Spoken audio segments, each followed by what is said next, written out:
Muy buenos días, hermanos. Gracias a Dios hoy por esta oportunidad en que me da para poder compartir la palabra de Dios en este devocional que es titulado Listos para el día del Señor. Y antes de dar inicio vamos a orar agradeciendo a Dios y que sea todo lo que hagamos para la gloria y la honra del Señor. Oremos. Amado Dios, Padre que estás en los cielos, alabado Señor sea tu nombre, Señor. Muchas gracias, Padre, te damos por tu amor, por tu misericordia, Señor mi Dios. Reconocemos todos tus favores. Sé que no nos merecemos nada nosotros, Padre. Perdona, Señor, nuestras faltas. Perdona, Señor, nuestros pecados, Padre. Hemos fallado delante de ti, Señor. Y hoy estamos aquí, Padre, para pedirte perdón. Y Padre, también para que tú nos hables mediante tu palabra, Señor. Haznos entender, Señor mi Dios, sobre tu regreso, Padre, por la iglesia. Y también, Señor mi Dios, en que hablas, vamos a ver sobre el día del Señor, el día en que tú vendrás para juicio, Señor mi Dios, para los que no han querido escuchar, los que no han querido responder, obedecer a tu palabra, Señor mi Dios. Así, Padre, te doy las gracias en el nombre bendito de Jesús, nuestro Salvador. Amén. En el libro, vayamos a abrir el libro de Primera de Tesalonicenses, capítulo 5, del verso 1 al verso 11. Dice la palabra del Señor, pero acerca de los tiempos y de las ocasiones, no tenéis necesidad, hermanos, de que yo os escriba, porque vosotros sabéis perfectamente que el día del Señor vendrá así como ladrón en la noche, que cuando digan paz y seguridad, entonces vendrá sobre ellos destrucción repentina, como los dolores a la mujer encinta, y no escaparán.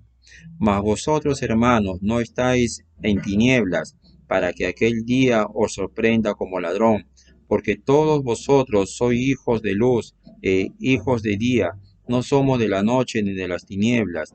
Por tanto, no durmamos como los demás, sino velemos y seamos sobrios, pues los que duermen de noche duermen, y los que se embriagan de noche se embriagan. Pero nosotros que somos de día, seam- seamos sobrios, habiéndonos vestido de la coraza de la fe y del amor, y con la esperanza y la salvación como yelmo, porque no nos ha puesto Dios para la ira, sino para alcanzar salvación por medio de nuestro Señor Jesucristo, que murió por nosotros para que ya sea que velemos o que durmamos, vivamos juntamente con Él, por lo cual animaos unos a otros y edificaos unos a otros, así como lo hacéis. Ya les indiqué hace poco, el tema de este devocional se llama Listos para el día del Señor. Está basado en el libro de Primera de Tesalonicenses, capítulo 5, del verso 1 al verso 11, que hemos dado lectura. El verso 1 dice, pero acerca de los tiempos y de las ocasiones, no tenéis necesidad, hermano, de que yo os escriba. La expresión en este primer versículo pasa de una enseñanza sobre las bendiciones del arrebatamiento de los creyentes al juicio de los no creyentes. Cuando habla de tiempo y de las ocasiones, ambos términos de aluden en su orden respectivo a la medición del tiempo y al carácter de los tiempos.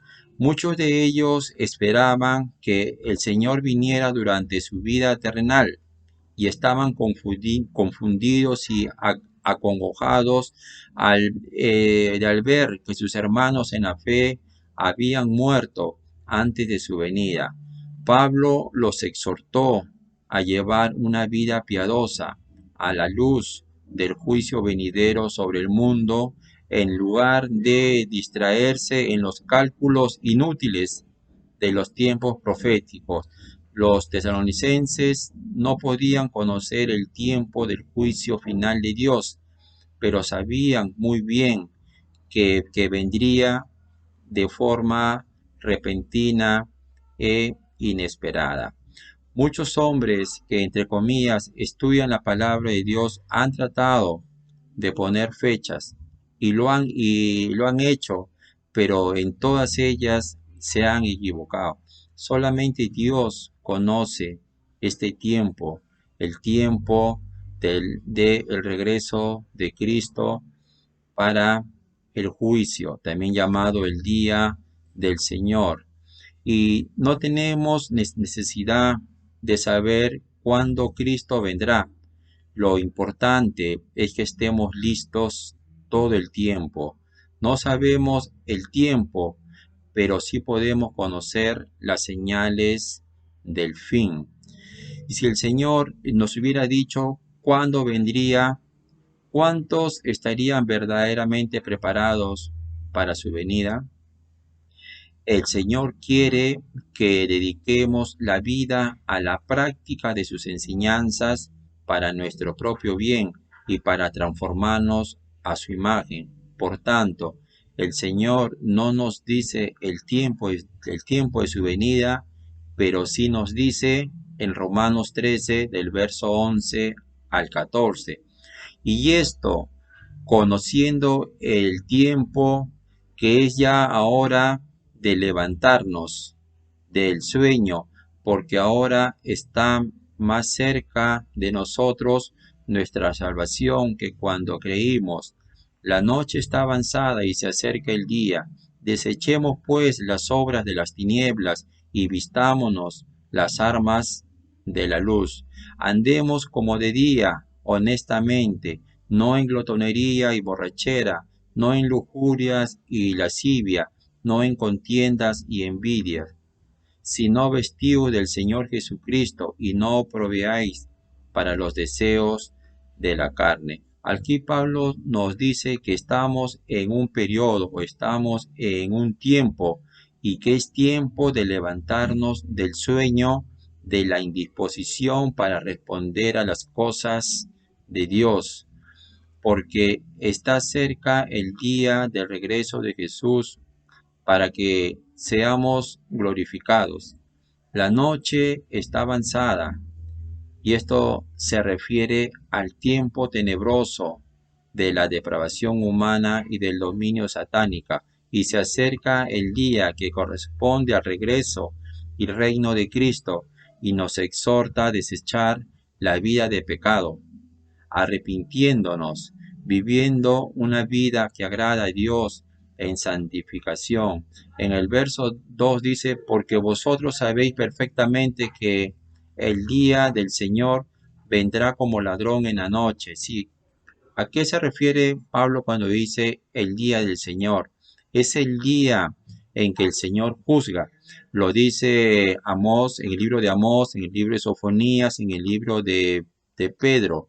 Así pues, el día del Señor se refiere a la venida de nuestro Señor Jesucristo. Denota el día en que Dios interviene en la historia para juzgar a sus enemigos, liberar a su pueblo y establecer su reino. Dice que vendrá así como ladrón en la noche. ¿Por qué se compara la venida del Señor con la venida de un ladrón? Uno, porque no avisará cuándo vendrá. Dos, su venida será inesperada. Y tres, la mayoría de la gente no estará preparada. A pesar de estos tan claros como este, los hombres siguen especulando acerca del tiempo de la venida de Cristo y del fin del mundo. Esta frase nunca se usa con referencia al arrebatamiento de la iglesia, se emplea para aludir a la venida de Cristo para juzgar en el día del Señor al final de la tribulación, que se distingue del rapto de la iglesia, y también para ilustrar el juicio que concluye en el milenio, así como un ladrón llega sin avisar y de la manera inesperada. El día del Señor vendrá sin advertencia previa a estas dos fases finales. Sí, vendrá al final de la tribulación, en donde el anticristo y el falso profeta van a ser lanzados vivos al lago de fuego, y Satanás va a ser atado por 1000 años, pero luego va a ser liberado porque el Señor lo quiere así, pero cuando Él salga también va a salir a engañar a muchas personas, a muchos pueblos, pero Jesús igual en ese día va a lanzar a Satanás al lago de fuego, y no solamente van a estar el anticristo, el falso profeta, ni tampoco Satanás, sino también van a estar todos los que no han aceptado a Cristo, todos los que no han respondido al llamado de Dios. En el versículo 3 dice que cuando digan paz y seguridad, en cuanto a las actividades humanas, inmediatamente antes de llegar el día del Señor, todo será normal. Es posible que sea un tiempo sumamente bueno y favorable, quizás un tiempo de paz mundial y de prosperidad inigualada. Este texto bien describe la actitud de los hombres inconversos, aún minutos antes de la venida del Señor para tomar venganza sobre los que no obedecen al Evangelio. Estarán diciendo paz y seguridad, todo va bien, no hay problema. Pero Jesús dice en el libro de Mateo, capítulo 24, del versículo 37 al 39, mas como en los días de Noé, así será la venida del Hijo del Hombre. Porque como en los días antes del diluvio estaban comiendo y bebiendo, casándose y dándose en casamiento, hasta el día en que Noé entró en el arca, y no entendieron hasta que vino el diluvio y se los llevó a todos. Así será también la venida del Hijo del Hombre. También Jesús dijo en Lucas 17, del versículo 28 al 30. De asimismo, como sucedió en los días de Lot, comían, bebían, compraban, vendían, plantaban, edificaban. Mas el día en que Lot salió de Sodoma, llovió del cielo fuego y azufre, y los destruyó a todos. Así será el día en que el Hijo del Hombre se manifieste. Y también dice Pablo, cuando digan paz y seguridad, entonces vendrán sobre ellos destrucción repentina. Así también los que están diciendo que hay paz y seguridad serán interrumpidos por la destrucción repentina, de la cual nadie podrá escapar. La palabra destruir significa ruina, separados de Dios. Es cierto que el alma no muere, pero el alma un día de los incrédulos van a ser lanzados al lago de fuego y van a estar separados de Dios para toda la vida. Dice la palabra del Señor, entonces vendrá sobre ellos destrucción repentina, como los dolores a la mujer encinta, y no escaparán. Dice, cuando el tiempo llega para que la mujer encinta dé a luz, no puede escapar de los dolores de parto. Las contracciones, las dilataciones aumentan, y es de menor a mayor, y cada vez con más, con, con, con más frecuencia, ¿no? Y las mujeres que han tenido sus hijos lo conocen. De la misma manera, nadie podrá escapar del juicio de Dios. Dice Apocalipsis 6, del versículo 15 al 17, y los reyes de la tierra, y los grandes, los ricos, los capitanes, los poderosos, y todo siervo y todo libre, se escondieron en las cuevas y entre las peñas de los montes, y decían a los montes y a las peñas, caed sobre nosotros y escondednos del rostro de aquel que está sentado sobre el trono y de la ira del Cordero, porque el gran día de su ira ha llegado. ¿Y quién podrá sostenerse en pie? Este día va a ser terrible.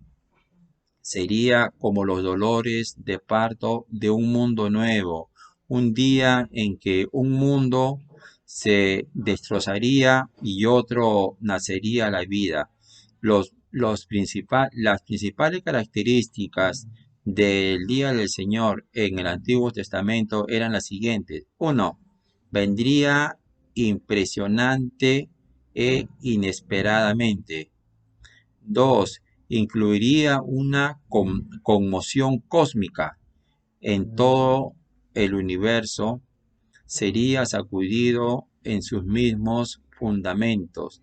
Y tres, sería un momento de juicio. En el verso 4 dice la palabra del Señor, mas vosotros hermanos no estáis en tinieblas. Gracias a Dios, hermano. Gracias a Dios por ese regalo, ¿no? Y dice, no estamos en el estado de rebelión, sino en un estado de obediencia. La vida del cristiano está caracterizada por el conocimiento, la fe, el amor y el servicio a Dios. Por eso no está en tinieblas. En Colosenses 1:13 dice, el cual nos ha librado de la potestad de las tinieblas y trasladado al reino de su amado Hijo. El 1 de Pedro 2:9 dice, mas vosotros sois linaje escogido, real sacerdocio, nación santa, pueblo adquirido por Dios, para que anunciéis las virtudes de aquel que nos llamó de las tinieblas a su luz admirables. Los que viven en tinieblas son esclavos de la ignorancia, la superstición, los vicios y los afanes de la vida. Qué bendición tan grande gozamos los cristianos. En Efesios 5:8 dice, porque en otro tiempo erais tiniebla, mas ahora soy luz en el Señor. Por tanto, los que estamos en la luz, no debemos tener comunión con las enseñanzas y las obras de las tinieblas. Y también dice la palabra del Señor de que ya no estamos en tinieblas para que aquel día os sorprenda como ladrón. El ladrón no sorprende a los que están velando. El cristiano está velando día y noche si lleva una vida fiel en el servicio de Cristo. Al venir Cristo, sus discípulos estarán trabajando en su oficio, o estarán dormidos, o estarán en casa comiendo, u ocupados en decenas de otras actividades, pero estarán velando y esperando su venida, porque son fieles y cumplidos. Es cierto, hermanos. Trabajemos, velemos y vivamos siempre con esta esperanza de vivir siempre con Dios. Y hasta que llegue ese momento debemos trabajar, pero teniendo esta esperanza, ¿no? Velando. Dice el verso 5, porque todos vosotros sois hijos de la luz e hijos de día. Esto corresponde a una expresión hebrea que caracteriza a los creyentes como hijos de Dios, su Padre Celestial, quien es luz y en quien no hay tinieblas en absoluta. Los creyentes viven en una esfera de vida totalmente diferente a los que estarían presentes en el día del Señor. En ese día del Señor, nosotros los creyentes no vamos a estar, ya nosotros vamos a estar con el Señor, ¿no? Porque primero es el arrebatamiento, es el día del rapto. Después viene el día del Señor para los que no son suyos. Dice, no somos de la noche ni de las tinieblas. Ya no están en el reino de las tinieblas, ¿no? Ya no estamos, ya no pertenecemos ahí. Dice el versículo 6, por tanto, no durmamos como los demás. Aquí el cristiano tiene que hacer diferencia. No durmamos como los demás. Los otros que no tienen esperanza, dice, ¿no? Los que están dormidos espiritualmente están en el estado de rebelión e indiferencia hacia la voluntad de Dios. Los dormidos son los que descuidan su salvación. No están conscientes de la oportunidad y su deber, y por lo tanto no están preparados para la venida del Señor. Y dice, si no velemos y seamos sobrios, llevando una vida de vigilancia y de dominio propio. Pablo dice en Romanos 13, del verso 11 al verso 12, y esto conociendo el tiempo, que, que es ya hora de levantarnos del sueño, porque ahora está más cerca de nosotros nuestra salvación que cuando creímos. La noche está avanzada y se acerca el día. Desechemos pues las obras de las tinieblas y vistámonos de las armas de la luz. Pedro dice en 1 Pedro 5:8, sed sobrios y velad, porque vuestro adversario el diablo, como león rugiente, anda alrededor buscando a quien devorar. Jesús dijo en Mateo 25:13, velad, pues, porque no sabéis el día ni la hora en que el Hijo del Hombre ha de venir. También dijo en Mateo capítulo 26, versículo 41, velad y orad para que no entréis en tentación. El espíritu, la verdad, está dispuesto, pero la carne es débil. En Lucas capítulo 21, versículo 36, Jesús dice, velad pues en todo tiempo, orando que seáis tenidos por digno de escapar de todas estas cosas que vendrán y de estar en pie delante del Hijo del Hombre. En el versículo 7 dice, pues los que duermen de noche duermen y los que se embriagan de noche se embriagan. No, no deben vivir como las personas entenebrecidas y dormidas, que serán despiertas de su estado comatoso por la llegada del día del Señor. Los que duermen y se embriagan son los que no tienen aprecio por los valores espirituales. Muchísimas personas que no consumen el, el licor se embriagan con el pecado. Lo contrario a vigilancia espiritual es el sueño espiritual. Como cristianos, nosotros somos de día y por lo tanto velemos y seamos sobrios. El verso 8 dice, pero nosotros que somos de día, seamos sobrios. Los ebrios no son buenos soldados ni buenos atletas. Todos saben que es necesario que estos sean sobrios. Así también tenemos que ser sobrios para la lucha espiritual. Los tesalonicenses eran sobrios. Por eso Pablo dice de ellos en primera de Tesalonicenses 1:3, acordándonos sin cesar delante del Dios y del Padre nuestro, de la obra de vuestra fe, del trabajo y de vuestro amor, y de vuestra constancia en la esperanza en nuestro Señor Jesucristo. Los hermanos de Tesalónica andaban en fe, andaban en trabajo, practicaban el amor y tenían una esperanza en el Señor Jesucristo. Y también dice la palabra del Señor, dice, no, pero nosotros que somos de día seamos sobrios, habiéndonos vestido de la coraza de fe y del amor. En Gálatas 3:27, la palabra de Dios mismo da explicación de todo esto. Dice Gálatas 3:27, porque todos los que han sido bautizados en Cristo, de Cristo estáis revestidos. En Romanos 13:14 dice, si no vestíos del Señor Jesucristo y no proveáis para los deseos de la carne. En Colosenses 3:12 dice, vestíos pues como escogidos de Dios, santos llamados, de entrañable misericordia, de benignidad, de humildad, de mansedumbre, de paciencia.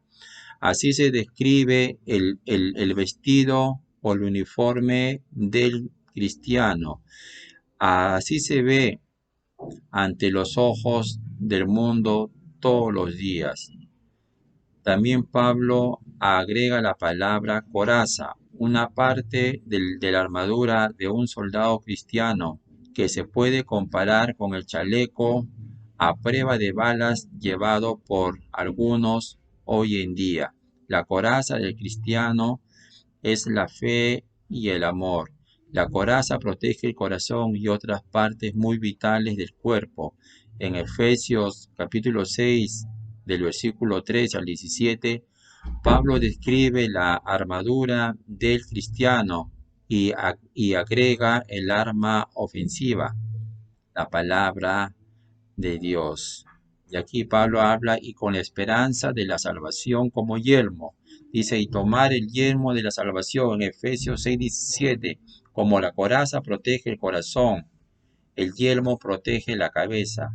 Desde luego, todo miembro del cuerpo es importante, pero pero los demás miembros no son tan vitales como el corazón y la cabeza. En el verso 9 dice, porque no nos ha puesto Dios para la ira. Jesús dijo en Juan 3:17, porque no envió Dios a su Hijo al mundo para condenar al mundo, sino para que el mundo sea salvo por él. Al llamarnos por el Evangelio, no nos llamó para ponernos bajo su ira, sino para librarnos de la ira venidera. Amén, hermanos. Dice, porque Dios no nos ha puesto para la ira, sino dice para alcanzar salvación por medio de nuestro Señor Jesucristo. En segunda de Tesalonicenses capítulo 2, verso 13 dice, pero nosotros debemos dar siempre gracias a Dios respecto a vosotros, hermanos amados por el Señor, de que Dios os haya escogido desde el principio para salvación, mediante la santificación por el Espíritu y la fe en la verdad. Alcanzamos la salvación por medio de Cristo. Sin embargo, aunque Dios provee la salvación por medio de Cristo, la actividad humana es necesaria. Es decir, Dios provee la salvación y el hombre tiene que aceptarla. La acepta al obedecer el Evangelio. Los que no obedecen estarán listos. Ellos estarán listos para esperar el juicio de Dios. Ellos son los que van a sufrir una eterna perdición. Dice en 2 de Tesalonicenses 1, del 7 al 9, que sufrirán pena eterna perdición, excluidos de la presencia del Señor y de la gloria de su poder cuando venga aquel día. Dice en el versículo 10, quien murió por nosotros. Esto es lo que Cristo hizo por nosotros para hacer posible nuestra salvación. Pablo lo explica en Romanos 5:8, mas Dios muestra su amor para con nosotros en que siendo aún pecadores, Cristo murió por nosotros. En 1 Pedro 2:24 dice, quien llevó él mismo nuestros pecados en su cuerpo sobre el madero, para que nosotros, estando muertos a los pecados, vivamos a la justicia, y por cuya herida fuisteis sanados. Dice quien murió por nuestros pecados, Cristo, para que ya sea que velemos, o sea que vivamos, o que durmamos, habla que morimos, vivamos juntamente con Él. Ahora explica el propósito de la muerte de Cristo. Murió por nosotros para que siempre vivamos con Él. Tenemos comunión con Él ahora durante esta vida y Él quiere que estemos con Él cuando vuelva. Como Pablo dice en 2 Corintios 5 del verso 8 al verso 9, pero confiamos y más quisiéramos estar ausentes del cuerpo y presentes al Señor. Por tanto, procuramos también, o ausentes o presentes, serle agradable. También dice en Filipenses 1:23, porque en ambas cosas estoy puesto en estrecho, teniendo deseo de partir y estar con Cristo, lo cual es muchísimo mejor. Pero en un versículo más adelante dice, pero ¿cuál es más necesario? ¿Ir a la presencia del Señor o todavía, mientras tengamos fuerza, poder servirle, poder evangelizar, poder edificar a la iglesia?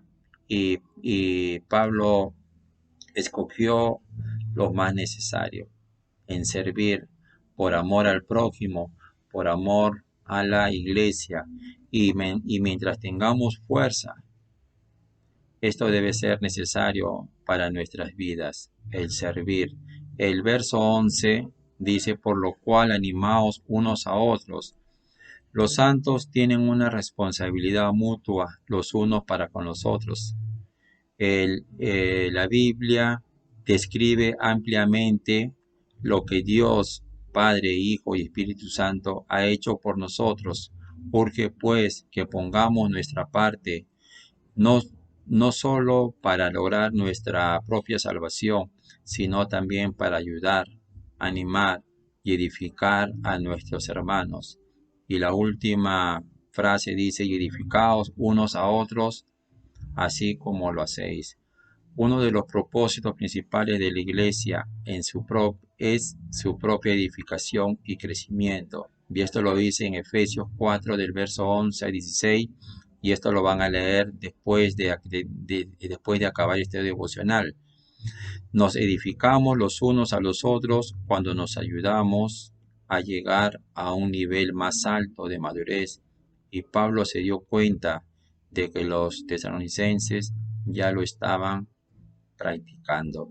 El apóstol Pablo nos enseña que un día va a llegar este día del Señor, pero gracias a Dios que nosotros, la iglesia, no vamos a estar para ese día, porque Dios no nos ha puesto para la ira, sino que nosotros debemos de velar, debemos de ser sobrios, debemos trabajar llevando la palabra de Dios para que muchos no sean sorprendidos en este día, ¿no? En el día de la ira.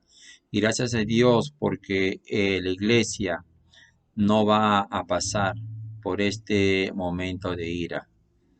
Y por esto y por todo lo que en la palabra de Dios habla, siempre debemos de agradecer a Dios. Tenemos un trabajo en esta tierra mientras estemos vivos. Tenemos que evangelizar, tenemos que edificar, pero antes tenemos que estudiar la palabra de Dios, tenemos que velar, tenemos que ser sobrio. Y esto es bueno ante los ojos de Dios, esto es agradable. Y le doy muchas gracias, hermanos, por su tiempo, y toda la gloria y toda la honra sea para nuestro Señor. Amén.